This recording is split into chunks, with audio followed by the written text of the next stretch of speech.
اعوذ باللہ من الشیطان الرجیم، بسم اللہ الرحمن الرحیم۔ معزز ناظرین، السلام علیکم ورحمۃ اللہ وبرکاتہ۔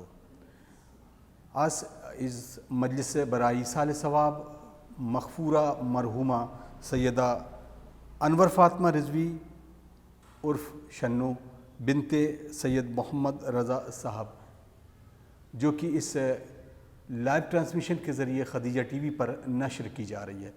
معزز ناظرین، یقیناً آج کے جو حالات ہیں اس میں شاید کہنے اور سننے کے لیے بہت کچھ نہ ہو۔ ہم چاہتے ہیں کہ جب ہمارا جانے والا اس دنیا سے گزرے تو اس کے ایصال ثواب کے لیے بہتر سے بہتر ایصال کیا جائے، لیکن کیونکہ وقت ہمیں اور حالات ہمیں اجازت نہیں دے رہے، اس لیے آج کے اس نئی ٹیکنالوجی اور جدید ٹیکنالوجی کو مدبوز خاطر رکھتے ہوئے یہ تمام مجالس اعضاء جو کہ لائیو ٹرانسمیشن کے حوالے سے یا ویسے طرح سے اس سوشل میڈیا پلیٹ فارم پر نشر کی جا رہی ہیں، آج یہ مجلس بھی آپ کے خدمت میں نظر کی جا رہی ہے۔ سے قبل اگر اس کو مجلس کو شروع کریں، سب سے پہلے ہم دعا گو ہیں تمام ان ناظرین کے اور جو جہاں جو حضرات اس مجلس کو سماعت کر رہے ہیں، ایک مرتبہ سورہ الحمد اور 3 مرتبہ سورہ توحید کی تلاوت کر کے مرحومہ اور مغفورہ کو ایصال کرتے ہیں۔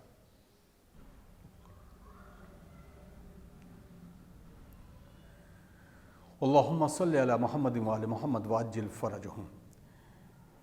معزز ناظرین، آئیے اس مجلس کا باقاعدہ طور پر آغاز کرتے ہیں۔ سب سے پہلے تلاوت ربانی کے آغاز کرنے کے لیے میں دعوت دے رہا ہوں قاری جناب ریاض حسین صاحب کو۔ اعوذ باللہ من الشیطان اللعین الرجیم، بسم اللہ الرحمن الرحیم۔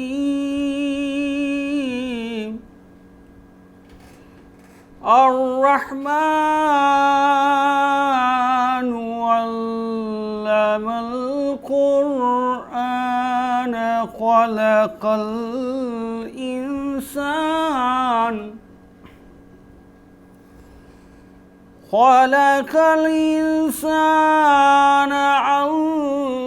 علمه البيان۔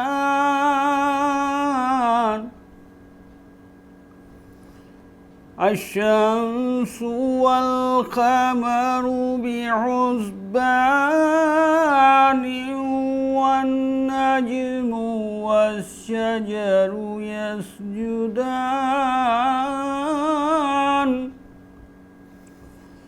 والسماء رفعها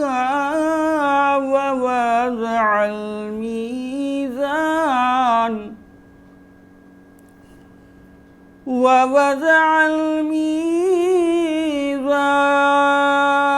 الميزان ألا تطغوا في الميزان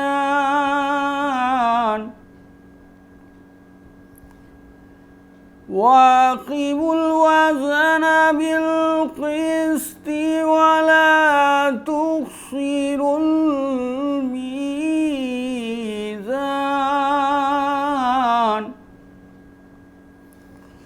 والأرض وضعها للأنام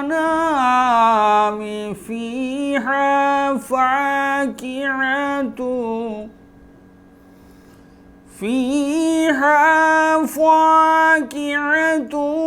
والنخل ذات الأكمام والحب ذو العصف والريحان۔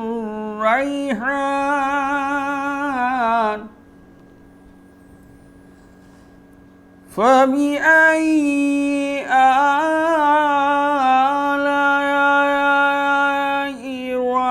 ربكما تكذبان؟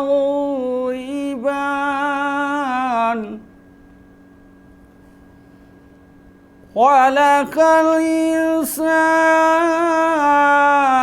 من صلصال كالفخار وخلق الجان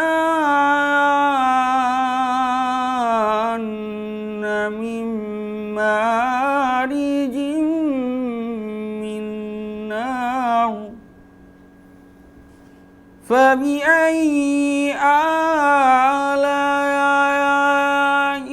ربكما تكذبان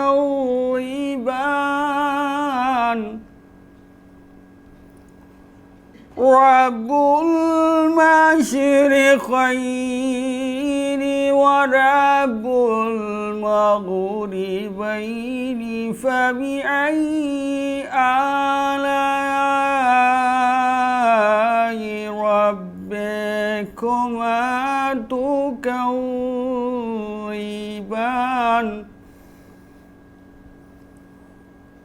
مرج البحرين يلتقيان بينهما برزخ لا يبغيان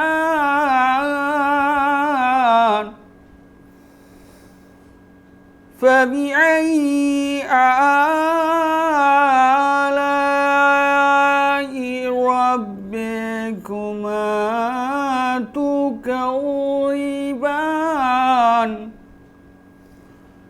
يخرج منهما اللؤلؤ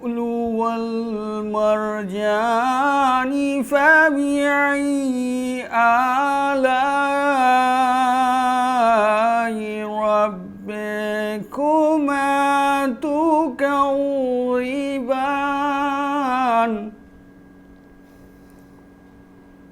وله الجوار المنشآت في البحر كالأعلام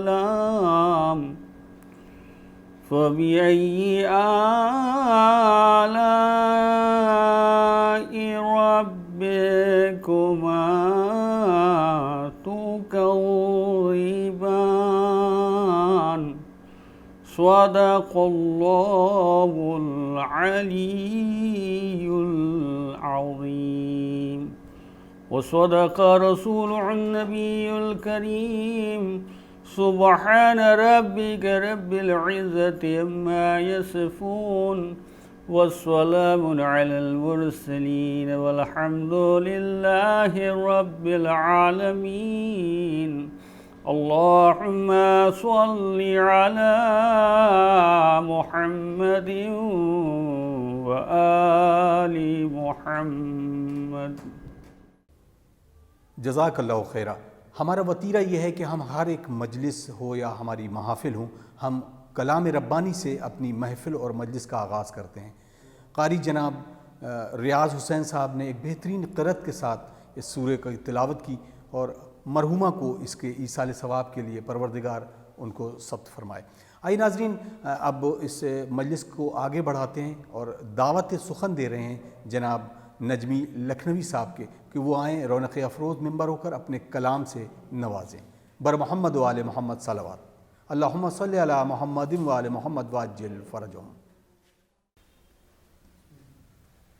حضرات السلام علیکم. یہ مجلس ہماری خواہر نسبتی مرحومہ مغفورہ انور فاطمہ کے ایصال ثواب کے لیے منعقد کی گئی ہے، اور اس میں اس نظریے سے میں بی بی زینب کے سلام کے چند اشعار پیش کرتا ہوں. سماعت فرمائیں. ایک صلوات پڑھیں بآواز بلند. حر کو میرے حسین نے ایسا بدل دیا، حر کو میرے حسین نے ایسا بدل دیا، نظریں وہی رہیں نظریہ بدل دیا، نظریں وہی رہیں نظریہ بدل دیا. اور شعر دیکھیں گے کہ راہب کے گھر بھی کھل اٹھے امید کے گلاب، راہب کے گھر بھی کھل اٹھے امید کے گلاب، شبیر نے نصیب کا لکھا بدل دیا، شبیر نے نصیب کا لکھا بدل دیا. اور شعر دیکھیں گے قسمت سے ہم کو حر ملا اور ان کو حر ملا، قسمت سے ہم کو حر ملا اور ان کو حر ملا، لفظوں کے ہیر پھیر نے املا بدل دیا، لفظوں کے ہیر پھیر نے. اور شعر دیکھیں گے کہ عباس بن کے آ گئی عباس کی بہن، عباس بن کے آ گئی عباس کی بہن، مغرب سے پہلے فرض نے پہرا بدل دیا، مغرب سے پہلے فرض نے پہرا بدل دیا۔ شعر بطور خاص سماعت فرمائیں کہ کوفہ علی کے لہجے سے مانوس تھا بہت، کوفہ علی کے لہجے سے مانوس تھا بہت، بنت علی نے اس لیے لہجہ بدل دیا، بنت علی نے اس لیے لہجہ بدل دیا۔ اور تدبیر خاص طور سے بات فرمائیں کہ قیدی تھی کل جہاں پہ حکومت وہیں پہ ہے، قیدی تھی کل جہاں پہ حکومت وہیں پہ ہے، قیدی تھی کل جہاں پہ حکومت وہیں پہ ہے، زینب نے انقلاب کا چہرہ بدل دیا، زینب نے انقلاب کا چہرہ بدل دیا۔ اور یہ شعر بطور خاص کہ دربار میں یزید کے خطبوں کے وار سے، دربار میں یزید کے خطبوں کے وار سے منصوبہ یزید کو تنہا بدل دیا، منصوبہ یزید کو تنہا بدل دیا۔ اور شعر دیکھیں گے کہ فرش غم حسین پر بیٹھا ہوا تھا میں، فرش غم حسین پہ بیٹھا ہوا تھا میں، مجھ کو قضا نے دیکھا ارادہ بدل دیا، مجھ کو قضا نے دیکھا ارادہ بدل دیا۔ مقطع حاضر خدمت ہے کہ نجمی جو لے کے نکلا میں عباس کا علم، نجمی جو لے کے نکلا میں عباس کا علم، بدعت کے رشتہ داروں نے رستہ بدل دیا، بدعت کے رشتہ داروں نے رستہ بدل دیا، حر کو میرے حسین نے ایسا بدل دیا، نظریں وہی رہیں نظریہ بدل دیا۔ جزاک اللہ خیرہ۔ آپ نے سماعت فرمایا جناب نجمی لکھنوی صاحب اپنے کلام سے آپ سے روبرو تھے، اور یہ بہترین اور عمدہ کلام آپ کے خدمت میں پیش کر رہے تھے۔ آئی ناظرین، اس مجلس کو خطاب کرنے کے لیے دعوت دیتے ہیں حجت الاسلام والمسلمین علی جناب مولانا مصطفیٰ علی خان ادیب الہندی صاحب قبلہ کے، کہ وہ آئیں، رونق افروز ممبر ہو کر اس مجلس کو خطاب کریں اور اس مجلس کے ذریعے مرحومہ کے ایصال ثواب ہو جائے۔ بر محمد و آل محمد صلوات، اللہم صلی علی محمد و آل محمد واجل فرجہم۔ آپ تمام حضرات سے گزارش ہے کہ ایک بار سورہ حمد اور 3 بار سورہ اخلاص کی تلاوت فرما کر جملہ مومنین و مومنات بالخصوص سیدہ انور فاطمہ بنت سید محمد رضا کی روح کو ایصال فرما دیں۔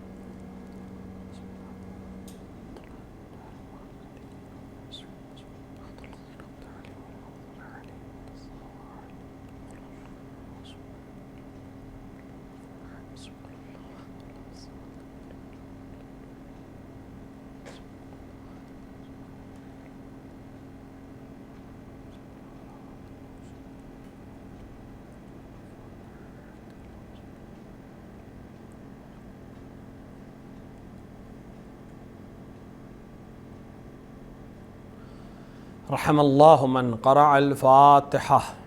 بسم اللہ الرحمن الرحیم۔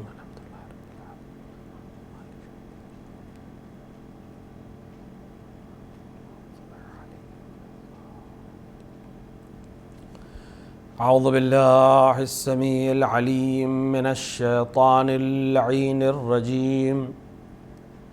الحمد للہ الذی ہدانا لہذا وما كنا لنہتدی لولا ان ہدانا اللہ لقد جاءت رسل ربنا بالحق ثم الصلاة والسلام علی سیدنا ومولانا ومولا الثقلین جد الحسن والحسین ابی القاسم مصطفیٰ محمد وعلى آلہ الطیبین الطاہرین المعصومین المنتخبین المظلومین لا سیما ابن عمہ غالب علی کل غالب مولانا علی ابن ابی طالب وعلى صاحب الدعوات النبویۃ والصولۃ الحیدریۃ والعصمۃ الفاطمیۃ والحلم الحسنیۃ والشجاعۃ الحسینیۃ والعبادۃ السجادیۃ والمعاصر الباقریۃ والعاصار الجعفریۃ والعلوم الکاظمیۃ والجود التقویۃ والنقاوۃ النقویۃ والحیبۃ العسکریۃ والغیبۃ الالہیۃ صاحب العصر والزمان امام الانس والجان الحجۃ القائم المنتظر المہدی ولعنۃ اللہ علی اعدائہم اجمعین من یوم ظلمہم الی لقاء یوم الدین وبعد یوم الدین اما بعد فقد قال اللہ سبحانہ وتبارک وتعالی فی کتابہ المجید وهو اصدق الصادقین وقولہ الحق بسم اللہ الرحمن الرحیم هو الذی بعث فی الأمیین رسولا منہم یتلو علیہم آیاتہ ویزکیہم ویعلمہم الکتاب والحکمہ وَإِن كَانُوا مِن قَبْلُ لَفِي ضَلَالٍ مُبِينٍ صلوات پر محمد وآل محمد۔ عزیزان گرامی، ناظرین کرام، قرآن مجید سورہ جمعہ کی بہت مشہور و معروف آیت، جس میں خداوند عالم اپنی ثنا کرتے ہوئے یہ ارشاد فرما رہا ہے کہ وہ خدا وہ ہے کہ جس نے امیین کے درمیان انہی میں سے ایک شخص کو مبعوث کیا، نبی بھیجا، اور جس کا کام یہ ہوگا کہ وہ آیات الہی کی تلاوت کرے، تزکیہ نفس کرے اور انہیں کتاب اور حکمت کی تعلیم عطا فرمائے۔ یہ آیت جہاں خداوند عالم کی حمد ہے، وہیں رسول اکرم کی صلی اللہ علیہ وآلہ کی ثنا ہے، اور ساتھ ہی ساتھ رسول اکرم کے عہدے نبوت کی جو ذمہ داریاں ہیں اس کو بیان کر رہی ہے۔ رسول اکرم کے اوپر جو ذمہ داری اس آیت میں بیان کی گئی وہ 4 ہیں۔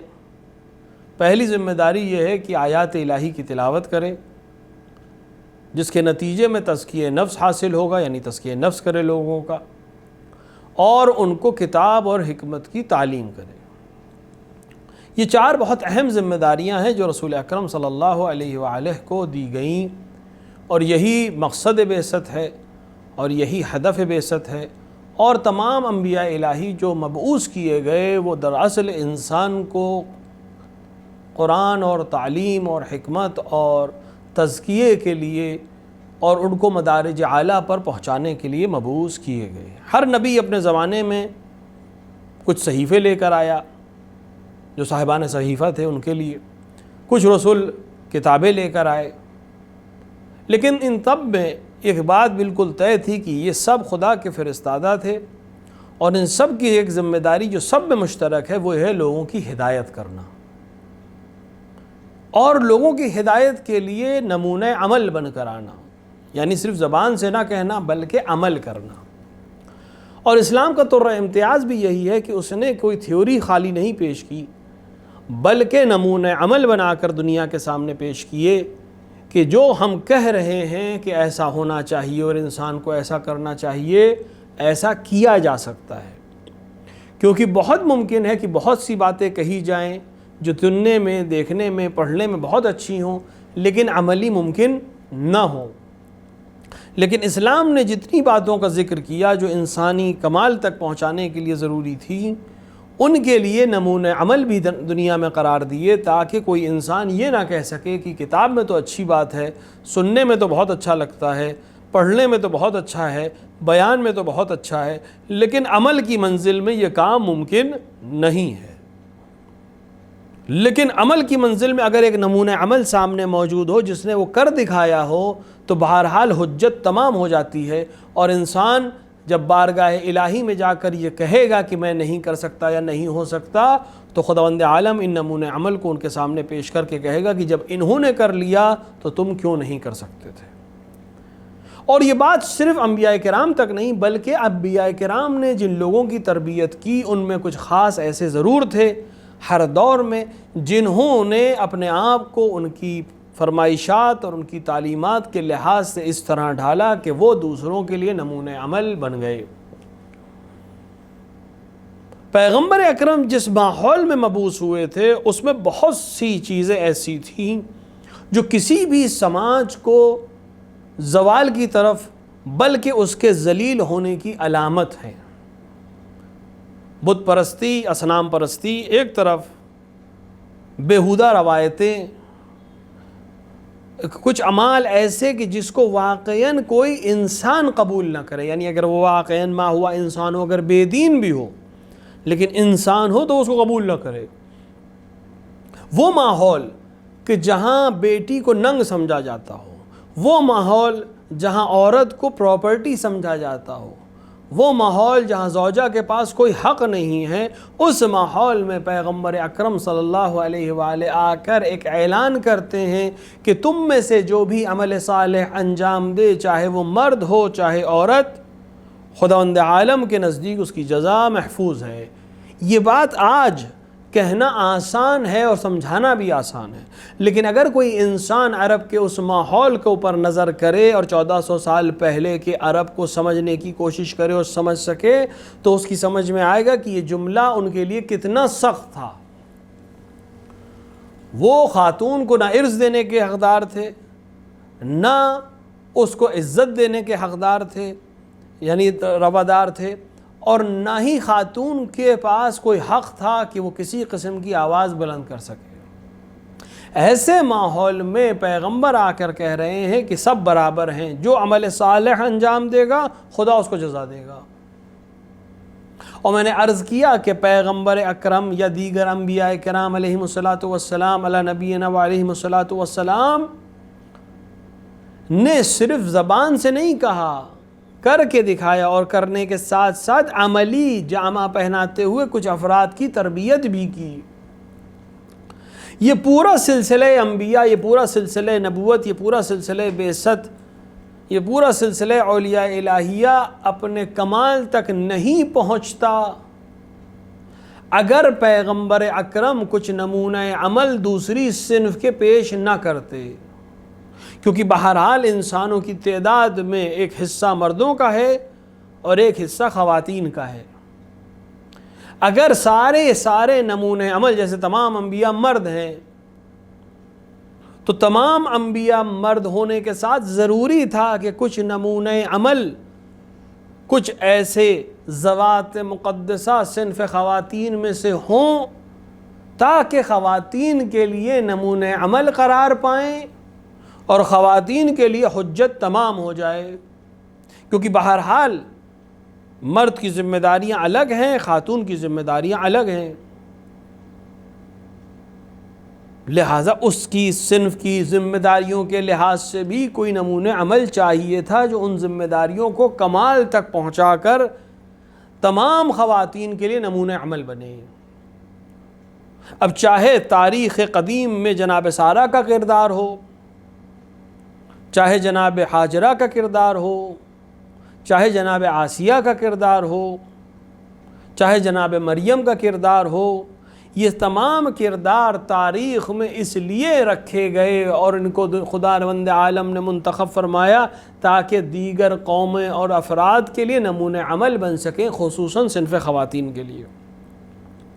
اور جب دین کو کمال کی طرف پہنچایا اور نبوت کو کمال پر پہنچا کر رسول اکرم صلی اللہ علیہ وآلہ کو مبعوث فرمایا تو آپ کے ساتھ کچھ ایسوں کو ضرور بھیجا جو اس رسالت کا تکملہ بنے اور ایسا کردار پیش کریں کہ جو تمام خواتین، نہ صرف خواتین بلکہ تمام انسانیت کے لیے نمونہ عمل بن جائے۔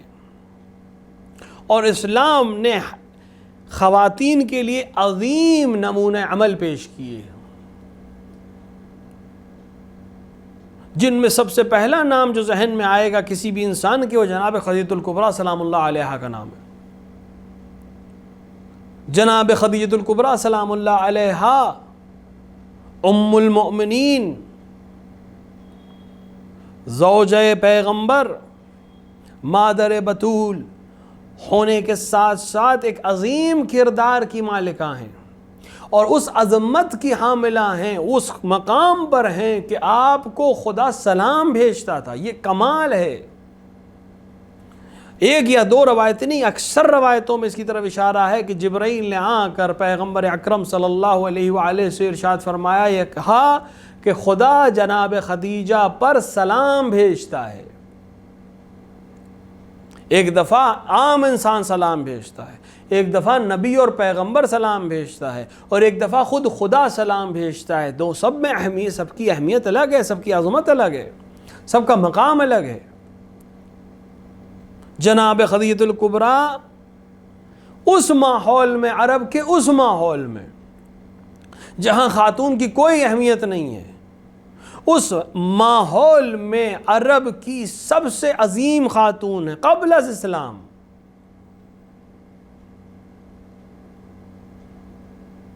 اور آپ اتنی عظیم خاتون تھیں کہ ہر شخص جو صاحب حیثیت تھا وہ آپ سے ازدواج کرنا چاہتا تھا، شادی کرنا چاہتا تھا. حتیٰ کسریٰ اور روم کے بادشاہان اور شہزادگان آپ سے شادی کرنا چاہتے تھے. یعنی آپ کی عفت، آپ کی پاک دامنی اور آپ کے اخلاق اور حسن کا چرچا یہاں روم اور فارس تک پہنچا ہوا تھا، جہاں کے شہزادے اور ملک آپ سے شادی کرنا چاہتے تھے. لیکن جناب خدیجۃ الکبریٰ نے اپنے لیے جو معیار بنایا وہ خود ان کی عظمت کی طرف اشارہ کرتا ہے. جناب خدیجۃ الکبریٰ عرب کی سب سے زیادہ مالدار خاتون تھیں، اور وہ لوگ جو اپنے آپ کو قریش کے سردار کہتے تھے اور قریش کے بڑے تاجر تھے، وہ جناب خدیجہ سے پیسے لے کر تجارت کرتے تھے. آج کی اصطلاح میں بزنس ٹائکون کا جو لفظ ہے، جناب خدیجہ پورے عرب میں سب سے بڑی بزنس وومن تھی. آپ کے پیسے سے عرب کے لوگ تجارت کرتے تھے. آپ کے کاروان تجارت سال ہا سال سفر میں رہتا تھا. دو بڑے تجارتی علاقے تھے، ایک یمن کی طرف اور ایک شام کی طرف. دونوں طرف آپ کے کاروان تجاری جایا کرتے تھے، آیا کرتے تھے. اور دیگر بزنس مین جو تھے وہاں پر، اور صاحبان ثروت تھے جو تجارت کرنا چاہتے تھے، ان کی آپ مدد بھی کرتی تھی تجارت کرنے میں، مال دیتی تھی کہ تجارت کرو. اور اسی تجارت ہی کے مسئلے میں آپ نے پیغمبر اکرم صلی اللہ علیہ وآلہ کی خدمت کو ایک دفعہ اپنے مال کے ساتھ روانہ کیا شام کی طرف. پیغمبر اکرم ایک پوری طریقہ ہے مال کا، تجارت کا، جس کو مضاربہ کہتے ہیں. یعنی ایک شخص مال دیتا ہے، دوسرا شخص سے تجارت کرتا ہے، پھر آپس میں وہ پارٹنر کی حیثیت سے عمل کرتے ہیں. ایک پوری تفصیلی بحث ہے، فقہی بحث ہے. پیغمبر اکرم گئے مال کو لے کر، اور آپ نے اپنے یعنی جناب خدیجۃ الکبریٰ سلام اللہ علیہا نے ایک غلام کو ساتھ میں بھیجا تھا مدد کرنے کے لیے. اس نے واپس آ کر پیغمبر کے حسن خلق، پیغمبر کی حسن برخط، پیغمبر کے اخلاق، پیغمبر کی دیانتداری، ان تمام چیزوں کو آ کر جب جناب خدیجۃ الکبریٰ کو بیان فرمایا تو آپ پہلے سے مانوس تھی پیغمبر سے.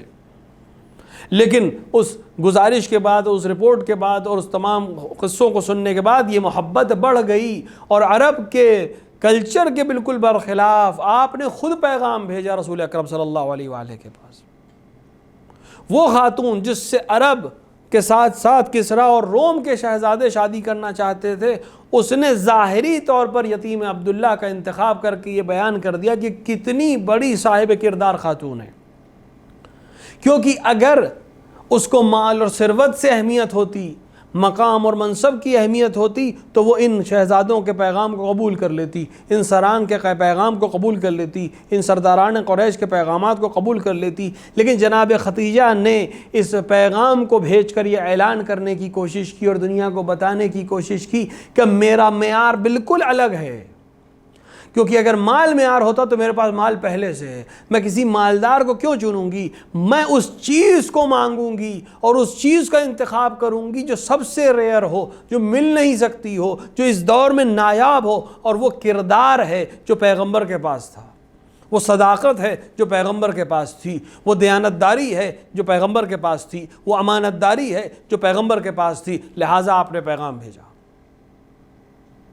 اور پیغمبر نے اس پیغام کو قبول فرمایا. ایک پورا تفصیل ہے آپ کی شادی پیغمبر سے، لیکن اس وقت وہ ملحوظ، وہ بحث مورد نظر نہیں ہے.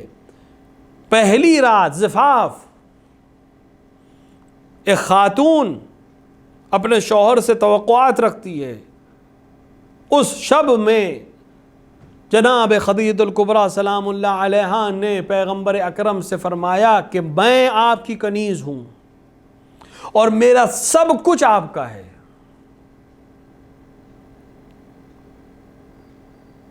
اور اتنے خلوص سے یہ کام کیا تھا آپ نے کہ خداوند عالم نے اس عمل کو اپنی طرف منسوب کیا کہ بعد میں جب قرآن مجید نازل ہوا اور پیغمبر اکرم نے اس سورے کی تلاوت کر کے یہ اعلان کیا کہ خداوند عالم نے کہا کہ ہم نے دیکھا کہ آپ کمزور ہیں اور آپ کے پاس مال نہیں، تو ہم نے آپ کو تونگر کر دیا۔ کس نے تونگر کیا تھا؟ کس کے مال نے پیغمبر کی مدد فرمائی تھی؟ بے شک جناب خدیجہ الکبریٰ کے مال نے مدد فرمائی تھی، لیکن اس خلوص سے یہ عمل کیا تھا کہ عمل خدیجہ کا تھا لیکن خدا نے اپنی طرف منسوب کر دیا۔ یہ خلوص کی علامت ہے، اور عملی کیا اس کام کو۔ اور جب پیغمبر اکرم صلی اللہ علیہ وآلہ نے اعلان رسالت کیا تو سب سے پہلے بعد امیر المومنین سب سے پہلے جس شخصیت نے آپ کی بات پر لبیک اور تصدیق کی وہ جناب خدیجہ الکبریٰ کی ذات مقدسہ ہے۔ اسی لیے پیغمبر اکرم پوری زندگی یاد کرتے رہے کہ جیسی خدیجہ تھی کوئی میرے لیے نہیں ہو سکا، اس وقت میری تائید کی جس وقت کوئی میرے ساتھ نہیں تھا، اس وقت میرا سپورٹ کیا جب کوئی میرا ساتھ دینے کو تیار نہیں تھا، جب میں فاقہ کر رہا تھا تو عرب کی شہزادی، عرب کی ملکہ میرے ساتھ فاقہ کر رہی تھی۔ کوئی کم مال نہیں تھا جناب خدیجہ کے پاس۔ روایت کہتی ہے پیغمبر گھر کے اندر داخل ہوئے، کچھ پریشان تھے۔ یہ وہ زمانہ تھا جب مسلمان دھیرے دھیرے اسلام لا رہے تھے، لوگ دھیرے دھیرے اسلام لا رہے تھے، لیکن اکثر کا تعلق کمزور طبقے سے تھا، لہٰذا ان پر ظلم کرتے تھے طاقتور لوگ، اور پیغمبر اس حال سے پریشان تھے۔ گھر میں داخل ہوئے، جناب خدیجہ نے شوہر کے چہرے پر، نبی کے چہرے پر، رسالت کے چہرے پر کچھ افسردگی دیکھی، سوال کیا کہ اے میرے حبیب آخر آپ اس طرح سے کیوں پریشان ہیں؟ جواب دیا گیا کہ مسلمان ضعیف ہیں اور ان کے رؤسا اور ان کے ماننے والے اور ان کے مالکان ان پر ظلم کرتے ہیں۔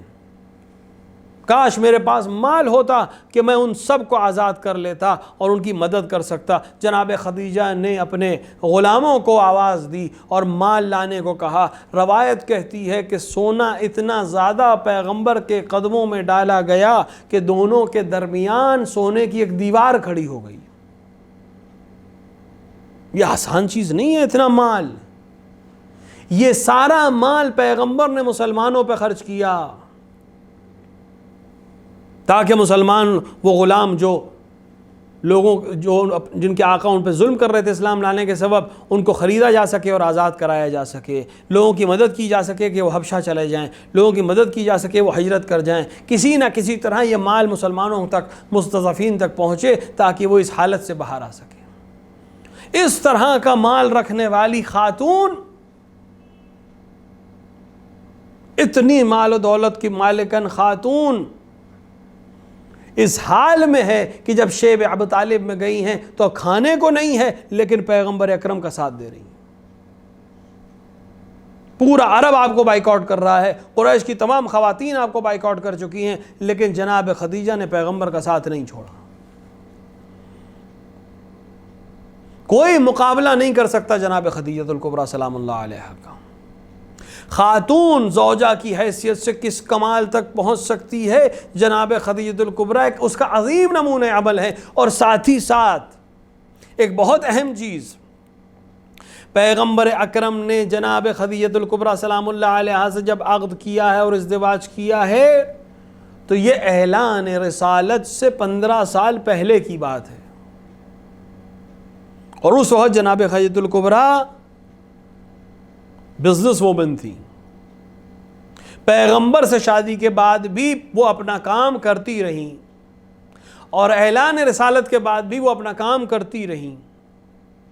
اس سے ایک بہت بڑا میسج ہم دے سکتے ہیں دنیا کو۔ ضروری ہے جناب خدیجہ کے کردار کو دنیا کے سامنے پیش کرنا، ان کی خدمتوں کو پیش کرنا، نہ صرف اس حیثیت سے کہ وہ زوجہ پیغمبر ہیں بلکہ ایک بزنس وومن کی حیثیت سے۔ آج جو اسلام پر الزامات ہیں کہ ہم عورتوں کو پیچھے رکھنا چاہتے ہیں، مسلمان عورتوں کو حقوق نہیں دیتے ہیں، ان کو بتائیں کہ خود پیغمبر کی زوجہ بزنس وومن تھی، اور پیغمبر نے نہ منع کیا ان کو، نہ قبل اعلان رسالت منع کیا، نہ بعد اعلان رسالت منع کیا، بلکہ اسی مال سے اسلام کی مدد کی گئی۔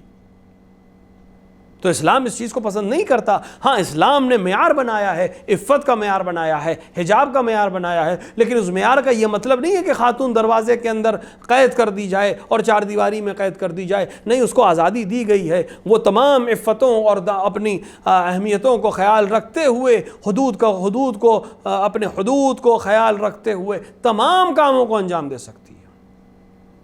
ایک عظیم نمونہ عمل ہے جناب خدیجہ الکبریٰ۔ خاتون کا ایک اہم کردار زوجہ کا ہے۔ جناب خدیجہ الکبریٰ اس زوجیت کے اعتبار سے ایک اعلیٰ ترین نمونہ عمل ہے، اور یہ اعلان رسالت پیغمبر اکرم کا ادھورا رہ جاتا اگر اس طرح کی خواتین آپ کے ساتھ نہ ہوتی جو نمونہ عمل ملتی تمام مسلمانوں کے لیے۔ اور اس کردار کو بلندی عطا کی خود جناب خدیجہ الکبریٰ سلام اللہ علیہا کی بیٹی نے، جس کو دنیا نے فاطمہ زہرا سلام اللہ علیہا کہہ کر یاد کیا۔ وہ خاتون جو فاطمہ کہلائی، جو جناب خدیجہ کے لیے بھی سکون کا سبب تھی، رسول اکرم کے لیے بھی سکون کا سبب تھی، امیر المومنین کے لیے بھی سکون کا سبب تھی، حسن اور حسین کی ماں تھی۔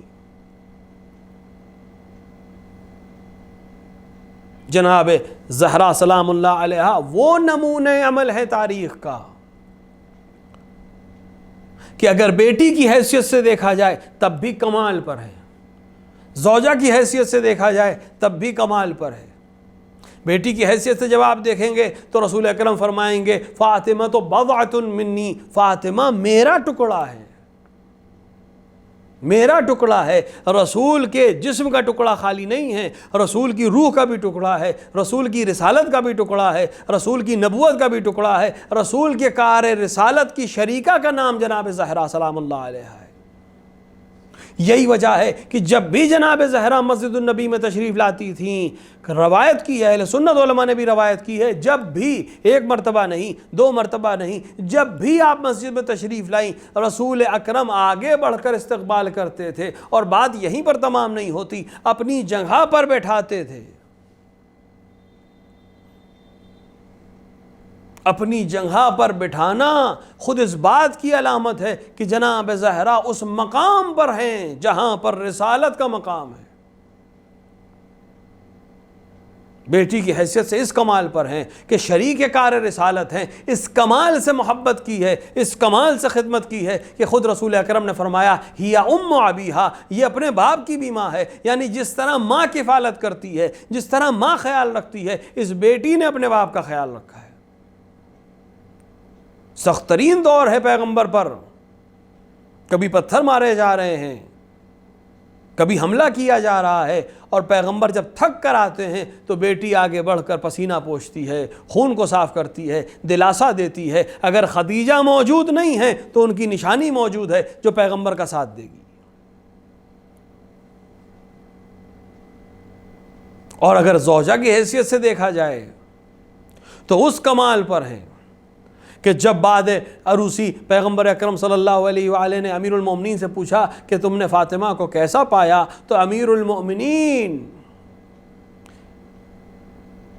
عظیم ترین شخصیت، نہ سوال کرنے والا معمولی آدمی ہے، نہ جواب دینے والا کوئی معمولی شخصیت کا حامل ہے، سوال کرنے والا خاتم الانبیاء ہے، جواب دینے والا سید الاوصیاء ہے، اور اس نے سوال کرنے والے نے اس شخصیت کے بارے میں سوال کیا جو سید النساء العالمین ہے۔ پوچھا کیسا پایا، کہا عبادت میں بہترین شریک۔ کیا مطلب عبادت میں بہترین شریک؟ کیا صرف نماز میں شریک نہیں، عبادت میں کہا، نہیں کہا نماز میں بہترین شریک، نہیں کہا روزے میں بہترین شریک، کہا عبادت میں بہترین شریک۔ ایک مرد اگر عبادت کرنا چاہتا ہے اس کمال عبادت تک پہنچ ہی نہیں سکتا اگر ساتھ دینے والی خاتون اس عبادت کے لیے آسانیاں فراہم نہ کرے۔ عبادت سے مراد صرف نماز نہیں ہے، عبادت سے مراد صرف روزہ نہیں ہے، بلکہ ہر وہ عمل ہے جو انسان راہ خدا میں کرے۔ اگر خاتون ماحول فراہم نہیں کرے گی تو شوہر کبھی کمال عبادت تک نہیں پہنچ سکتا۔ امیر المومنین جنگ خیبر سے جب لوٹ کر آئے تو جنگ خیبر میں اتنا مال مسلمانوں کو غنیمت کے طور پر ملا تھا کہ سونے کو کلہاڑیوں سے کاٹا گیا تھا۔ تو سوچیں جب عام مسلمانوں کو اتنا سونا ملا ہے تو فاتح خیبر کو کتنا مال ملا ہوگا. لیکن امیر المومنین جب گھر میں داخل ہوئے تو خالی ہاتھ داخل ہوئے. اور جناب زہرا نے جب سوال پوچھا کہ آخر جب آپ خیبر سے لوٹ کر آئے ہیں، جنگ سے جیت کر آئے ہیں، لوگ مسلمانوں کے گھروں میں اتنا مال آیا ہے، آپ کیا لے کر آئے ہیں؟ فرمایا میں خالی ہاتھ ہوں. کہا وہ مال آپ کو کیا کچھ نہیں ملا؟ کہ نہیں ملا تھا، لیکن جب میں مدینے کے نزدیک پہنچا تو مدینے کے باہر مجھے بہت سے ایسے مستضعف نظر آئے، ایسے کمزور لوگ نظر آئے جن کو مال کی ضرورت تھی، میں نے ان کے درمیان تقسیم کر دیا. جناب زہرا کے چہرے پر جو نور آیا، جو خوشی آئی، اس نے ظاہر کر دیا کہ امیر المومنین نے کتنا صحیح کہا تھا کہ بہترین شریک ہے عبادت کے لیے. اگر جناب زہرا کے چہرے پر یہ خوشی کا اظہار نہ آتا تو امیر المومنین یہ عمل نہیں کر سکتے تھے. لیکن امیر المومنین جانتے تھے کہ میرا مال لے کے آنے سے زہرا کو اتنی خوشی نہیں ہوگی جتنا میں مال تقسیم کر کے گھر میں آؤں گا تو ہوگی. اس طرح کی زوجہ اس طرح سے زوجیت میں رہیں کہ امیر المومنین وقت شہادت یہ فرماتے ہیں کہ اب علی کی راتیں تنہائی میں گزریں گی. امیر المومنین کے لیے بہترین شریک حیات کا نام زہرا ہے کہ بعد شہادت امیر المومنین زندگی بھر جناب زہرا کو یاد کرتے رہے، اس لیے کہ جس طرح زہرا نور بن کے امیر المومنین کے گھر میں تھی کوئی دوسری خاتون نہیں ہو سکتی. بے شک امیر المومنین نے جناب زہرا سلام اللہ علیہ کے بعد عظیم خواتین سے شادی کی، جناب ام البنین اس میں ایک عظیم کردار کی حاملہ ہے، لیکن کہاں نور زہرا. اور جناب ام البنین بھی اس کمال پر اس لیے پہنچی کہ معرفت جناب زہرا رکھتی تھی. میں آپ سے سوال کروں امیر المومنین کی ازواج کے نام بتائیے، کتنوں کے نام یاد ہیں آپ کو؟ کتنوں کو جانتے ہیں آپ؟ جناب زہرا کے علاوہ کس زوجہ کا نام آپ کی ذہن میں آئے گا؟ اگر میں غلط نہ کہوں اور آپ سب نے اس کا تجربہ کیا ہوگا تو اگر کسی کے ذہن میں جناب زہرا کے علاوہ کسی زوجہ کا نام امیر المومنین کی ذہن میں آتا ہے تو جناب ام البنین کا نام آتا ہے. اس کے علاوہ اگر زوجائیں ہیں جس نے تاریخ پڑھی ہو، جس کو مطالعے کا شوق ہو، شاید اس کے ذہن میں کچھ زوجات کا نام آ جائے، لیکن جناب ام البنین کا نام سب کے ذہن میں ہے. کیوں؟ اس لیے کہ جناب ام البنین سلام اللہ علیہ معرفت رکھتی تھی جناب زہرا کی، عظمت زہرا کو پہچانتی تھی، اسی لیے اس کمال پر پہنچی کہ اب جب جہاں جہاں جناب زہرا کو یاد کیا جائے گا وہاں وہاں جناب ام البنین کو بھی یاد کیا جائے گا. تو اسلام نے ایک خدیجہ کا کردار پیش کیا، ایک کردار جناب زہرا کا پیش کیا جو بیٹی کی حیثیت سے بھی اعلیٰ ترین کردار ہے، زوجہ کی حیثیت سے بھی اعلیٰ ترین کردار ہے، اور ماں کی حیثیت سے بھی اعلیٰ ترین کردار ہے، جس کی دامن میں تربیت پانے والوں دونوں بچے امام بن گئے، ایک حسن بنا ایک حسین بنا، جس کے دامن میں تربیت پڑھنے والی دونوں بچیاں زینب اور ام کلثوم فاتح شام اور فاتح کوفہ بن گئیں. یعنی ایک خاتون کا کمال اگر کسی ذات میں سمٹ سکتا ہے تو وہ ذات جناب زہرا سلام اللہ علیہ کی ذات ہے کہ بیٹی کی حیثیت سے بھی کمال پر ہیں، زوجہ کی حیثیت سے بھی کمال پر ہیں، ماں کی حیثیت سے بھی کمال پر ہیں. اس طرح بچوں کی تربیت کی ہے، اس طرح بچوں کی کفالت کی ہے کہ اپنے دکھ کو، اپنے درد کو، اپنے زخم کو عیاں نہیں کیا اور بچوں کی تربیت کرتی رہیں، بچوں کے لیے آسانیاں فراہم کرتی رہیں.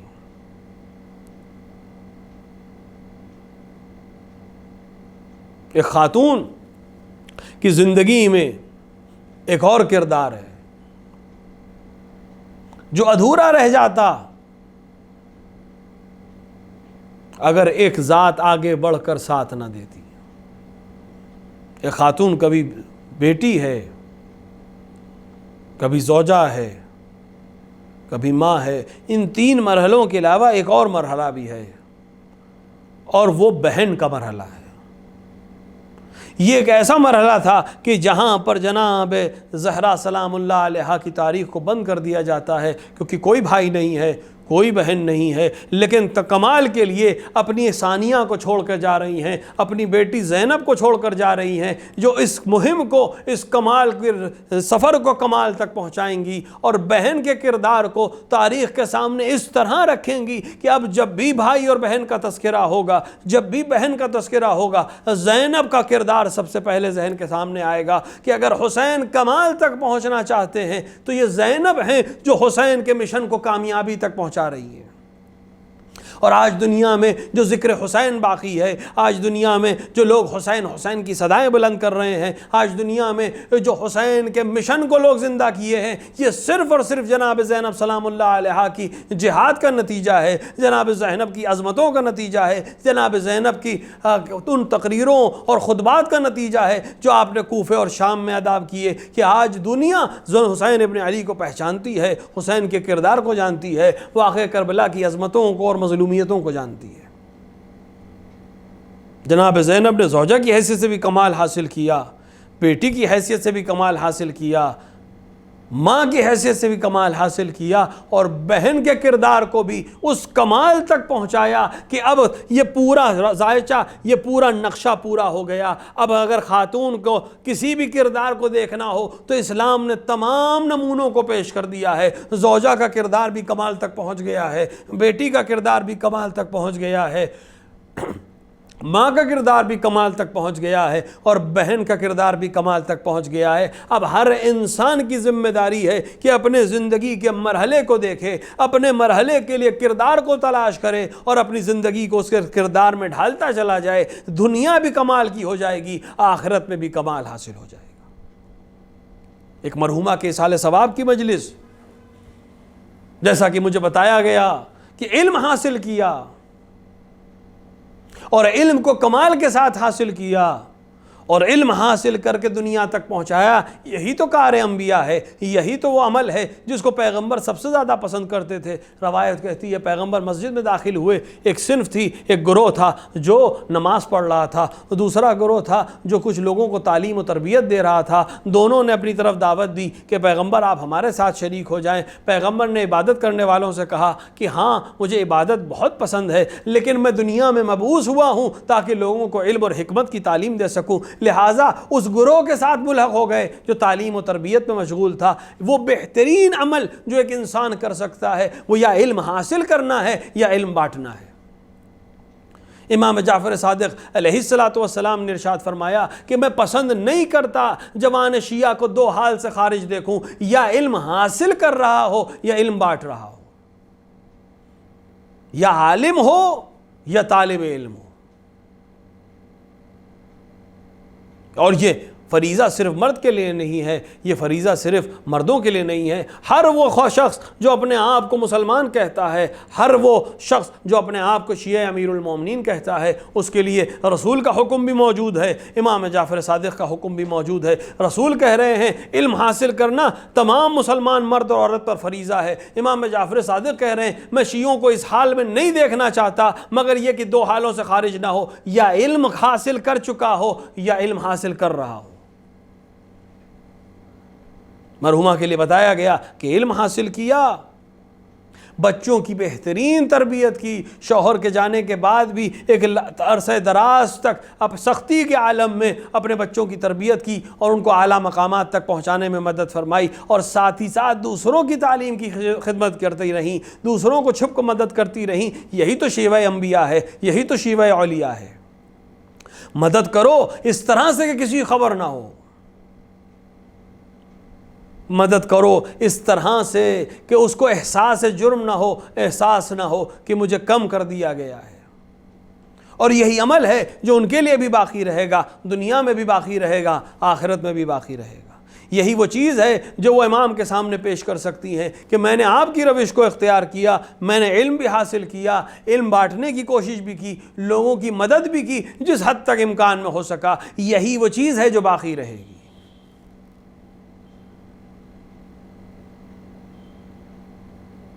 ایک مرحومہ کے ایصال ثواب کے لیے گھر کے لوگوں نے چاہا کہ مجلس کر دی جائے. جو بہترین طریقہ ایصال ثواب ہے یہی وہ چیز ہے جو آخرت میں کام آنے والی ہے, یہی وہ اعمال ہیں جو کام آنے والے ہیں. ان کا ذکر کیا جائے کہ جن کا کردار دنیا کے لیے نمونہ عمل ہے. جب ان کے نام پر لوگ اکٹھا ہوں تو پھر ان کا ذکر کیا جائے تاکہ دوسرے بھی مشعل ہدایت کو دیکھ سکیں اور ہدایت حاصل کر سکیں.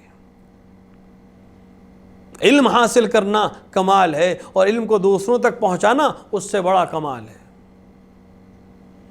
چاہے وہ جناب زینب ہوں, چاہے جناب ام کلثوم ہوں, چاہے جناب ام البنین ہوں, چاہے جناب زہرا سلام اللہ علیہ ہو, علم کے کمال تک پہنچیں اور دنیا تک علم پہنچانے کی کوشش کی اور دوسروں کی مدد کرنے کی کوشش کی. ہر وہ شخص جو اپنے آپ کو زہرا کی کنیز یا زہرا کا غلام کہتا ہے اس کی ذمہ داری ہے کہ جناب زہرا کے بتائے ہوئے راستے پر چلے, علم حاصل کرے, خدمت انجام دے, لوگوں کی مدد کرے, اپنے وقت کے امام کی حمایت کرے.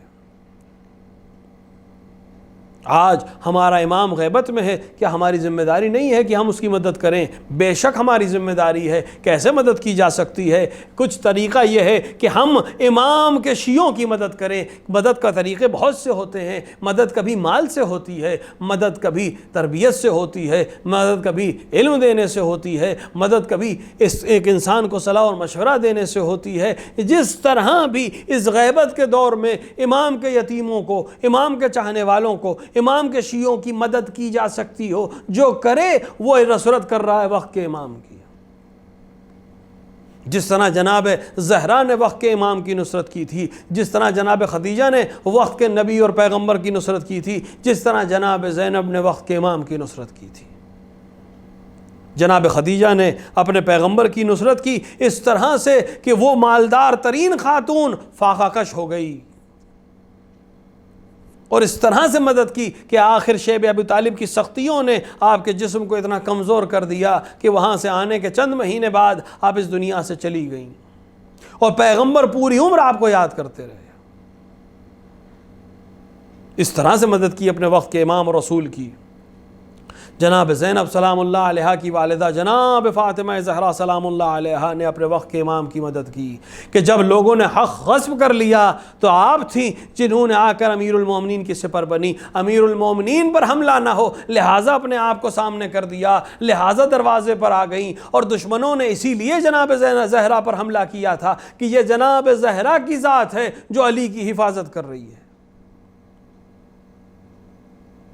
زہرا کو یہ برداشت ہوا کہ محسن شہید کر دیے جائیں, زہرا کو یہ بھی برداشت ہوا کہ میرے بازو پہ تازیانے لگائے جائیں, زہرا کو یہ بھی برداشت ہوا کہ میرا دروازہ جلا دیا جائے, لیکن زہرا کو یہ برداشت نہیں ہوا کہ لوگ علی کے گلے میں رسیاں ڈالیں. اسی لیے ایک بار آواز دی, میرے ابن عم کو چھوڑ دو ورنہ میں اپنے بالوں کو پریشان کر دوں گی. سلمان سے روایت ہے کہ جیسے ہی جناب زہرا نے یہ جملہ فرمایا قبر رسول تھر تھرانے لگی, مدینے میں قیامت کے آثار برپا ہو گئے, لوگ ڈر گئے اور علی کو چھوڑ دیا. زہرا نے وقت کے امام کی نصرت کے لیے اپنی جان کو قربان کر دیا, اور لیکن ابھی کمال پہنچنا تھا اس شہادت کو, ابھی کمال پہنچنا تھا اس نصرت کو, لہٰذا کربلا میں ثانیہ زہرا حسین کی مدد کرنے کے لیے آ گئی. اور حسین کی مدد کس طرح کی؟ کبھی بیٹے کو سنوار کر آگے بھیجا, کبھی بیٹوں کی قربانی پیش کی, اور بیٹوں کی قربانی بھی کس طرح سے پیش کی, کس طرح سے پیش کی کہ جب جنازے, بعض روایات کے حساب سے جب جنازے لائے گئے تو آپ نے گریہ نہیں فرمایا بلکہ سجدہ شکر میں سر رکھ کر کہا, خدایا تیرا شکر ہے کہ تو نے مجھے رسوا نہیں کیا, میری قربانی کو قبول کر لیا, لیکن ابھی امتحان تمام نہیں ہے. اب وہ مقام بھی آیا, وہ موقع بھی آیا کہ اب حسین میدان کربلا میں تنہا کھڑے تھے. ایک بار دائیں دیکھا, ایک بار بائیں دیکھا کہ کوئی ہو جو میری مدد کر سکے, کوئی نہیں. اس سے پہلے تو کبھی عباس بڑھ کر سوار کرتے تھے, کبھی علی اکبر سوار کرتے تھے, اور اس وقت حسین کے پاس کوئی نہیں. ایک بلند قامت بی بی باہر نکلی, اے بھیا اگر عباس موجود نہیں ہیں, علی اکبر موجود نہیں ہیں, قاسم موجود نہیں ہیں, اون محمد موجود نہیں ہیں, ارے زینب موجود ہے, اے بھائی تم سوار ہو جاؤ, آج زینب سوار کرے گی. اجرکم اللہ، خدا ان آوازوں پر رحمت نازل کرے، اس گریے کا ثواب بھی مرحومہ کے نامہ اعمال میں درج کیا جائے۔ بے شک ان کو یہ ذکر پسند ہے، جو لوگ اس دنیا سے گئے اسی ذکر کو کرتے کرتے گئے، اسی ذکر کی یاد میں زندگی بھر آنسو بہائے۔ ہاں جناب زینب نے حسین کو سوار کیا، لیکن ابھی امتحان زینب شروع ہوا ہے، ابھی کمال تک نہیں پہنچا، اطمینان تک نہیں پہنچا، اپنے امتحان کی انتہا تک نہیں پہنچا، ابھی تو شروعات ہوئی ہے۔ وہ وقت بھی آیا کہ جب زینب نے ایک بلند مقام سے وہ منظر دیکھا کہ قاتل بھائی کے سینے پر سوار ہے، ایک بار آواز دی، اے پسر سعد، تو دیکھتا ہے میرے ماجائے کو قتل کیا جاتا ہے۔ غیرت ہاشمی نے اس کو برداشت نہیں کیا، آنکھوں کی پتلیوں سے اشارہ کیا۔ ارے امام شناز زینب آنکھوں کی پتلی کا اشارہ سمجھ گئی، خیمے کی طرف لوٹنے لگی، ابھی در خیمہ تک پہنچی تھی، فرات کا پانی نیزوں اچھلا، زمین کربلا کو زلزلہ آیا، کسی منادی نے صدا دی، الا ذبح الحسین بکرب و بلا، الا ذبح الحسین بکرب و بلا۔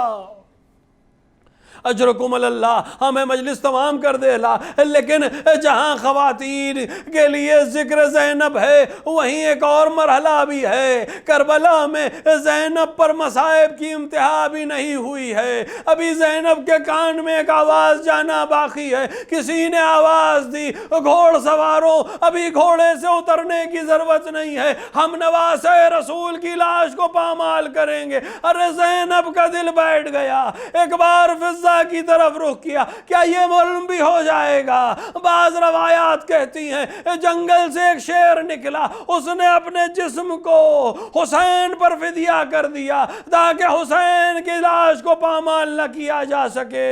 اب زینب پر ذمہ داری بڑھ گئی ہے، ہاں کردار زینب کمال تک پہنچ رہا ہے، حسین کی نصرت ہو رہی ہے۔ تاریخ اسلام میں حسین نے آ کر لوگوں کو کمال سکھایا تھا، پیغمبر نے آ کر عورتوں کو مقام دیا تھا، بیٹی کا مقام بتایا تھا، زوجہ کے مقام کی عظمت بتائی تھی، ماں کی عظمت بیان کی تھی۔ جس گھر سے یہ کردار دیے گئے تھے آج مسلمان اسی گھر کو اس کا تاوان دے رہے ہیں، کبھی بیٹوں کو ذبح کرتے ہیں، کبھی اولادوں کو پامال کرتے ہیں۔ اب وہ مرحلہ بھی آ گیا کہ حرم کی چادریں چھینی گئی، لیکن جہاں جس گھر میں بیٹیوں کا احترام بتایا گیا تھا اس گھر سے ایک ننھی سی بچی باہر نکلی جس سے حسین محبت کرتے تھے۔ ارے لعینوں نے عجیب ظلم کیا ہے، کوئی تماچے مارتا ہے، کوئی گوشوارے چھینتا ہے، گھبرائی سہمی ہوئی بچی کبھی چچا کو پکارتی ہے، کبھی بھائی کو پکارتی ہے، عجب نہیں آواز دی ہو، اے چچا آپ کے جانے کے بعد سکینہ کو سکون نہ ملا، کسی نے تماچے مارے، کسی نے گوشوارے چھینے۔ وَسَيَعْلَمُ الَّذِينَ ظَلَمُوا أَيَّ مُنْقَلِبٍ يَنْقَلِبُونَ إِنَّا لِلَّهِ وَإِنَّا إِلَيْهِ رَاجِعُونَ رِضًا بِقَضَائِهِ وَتَسْلِيمًا لِعَمْرِهِ۔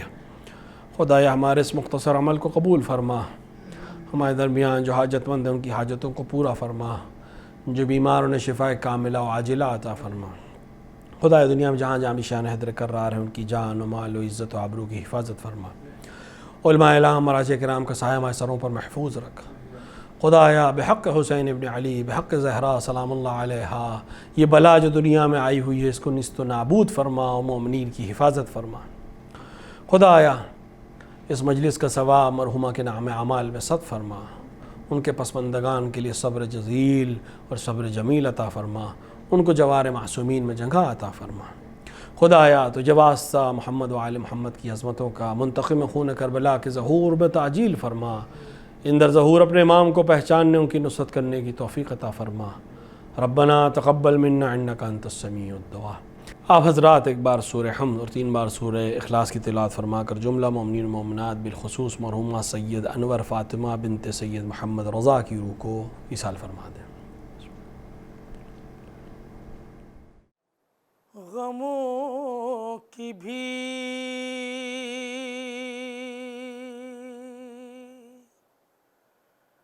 میں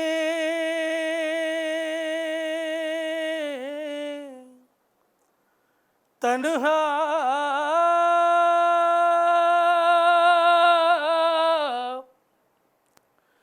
جو شاہ والا تھا، ہر ایک سمت فضاؤں میں شور گری یا تھا، عجیب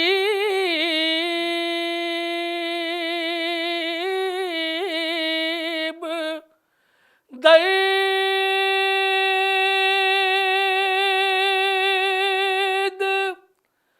بھرا فاطمہ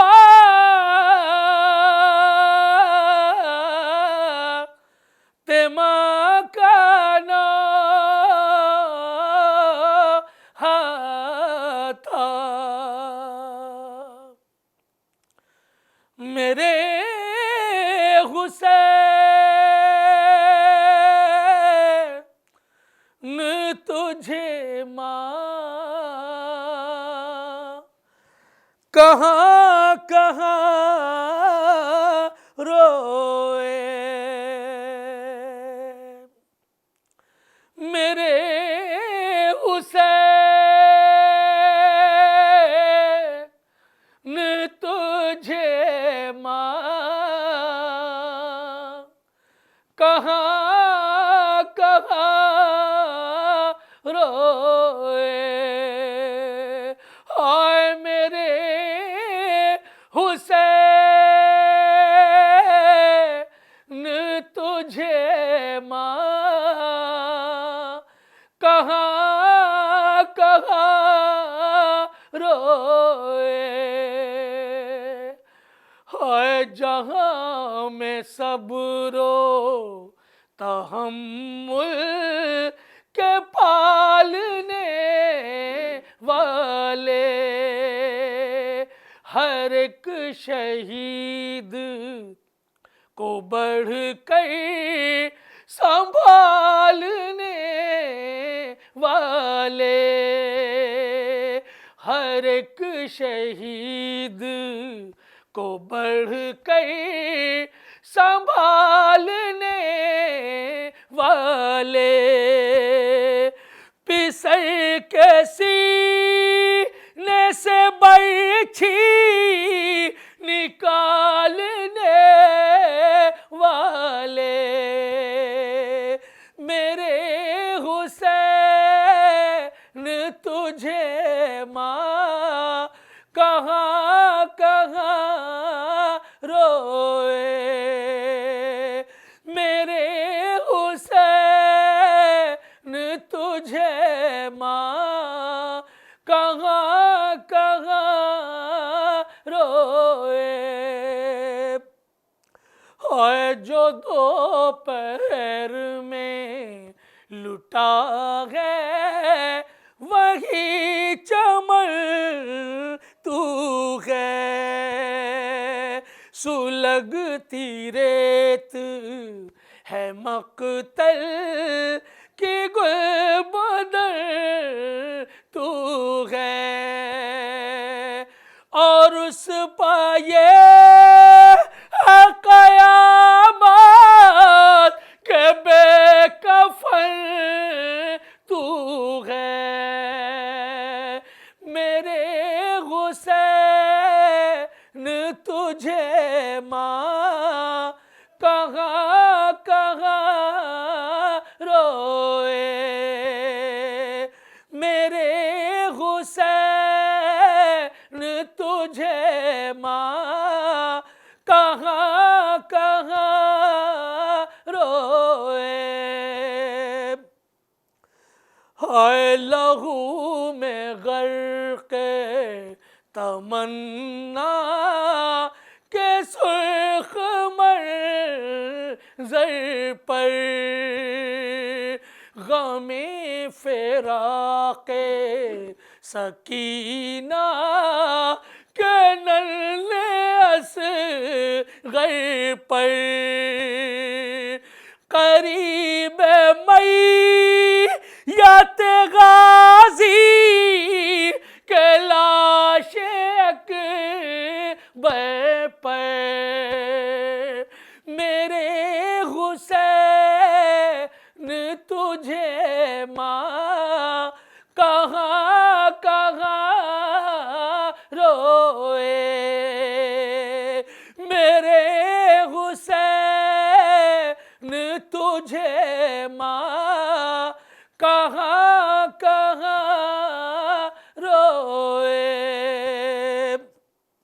ہائے عجیب درد ہے پنہاں تیرے فسانے میں عجیب درد ہے پنہاں تیرے فسانے میں ہوا نہ تجھ سا غریب الوطن زمانے میں قتل گاہ ہمیں رو کہ قید خانے میں میرے حسین تجھے ماں کہاں کہاں روئے میرے حسین تجھے ماں کہاں کہاں روئے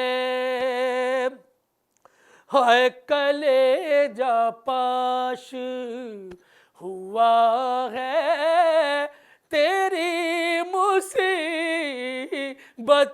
پر جگر سے ہوک سی اٹھتی ہے تیری قسمت پر میں تجھ پاشک بہاؤں کہ تیری غربت پر میرے حسین تجھے ماں کہاں کہاں روئے میرے حسین تجھے ماں کہاں کہاں روئے اجڑ گیا ہے مدینہ اداس ہے مکہ سیاہ پوش ہوا ہے تیرے لیے کعبہ لہو سے سرخ ہوئی ہے زمین کرب و بلا میرے حسین تجھے ماں کہاں کہاں روئے میرے حسین تجھے ماں کہاں کہاں روئے ہائے لگی ہے آگ کلیجے میں اٹھ رہا ہے دھواں لگی ہے آگ کلیجے میں اٹھ رہا ہے دھواں بتاؤ روح پیمبر بتاؤ ہے میری جان حسین تم سے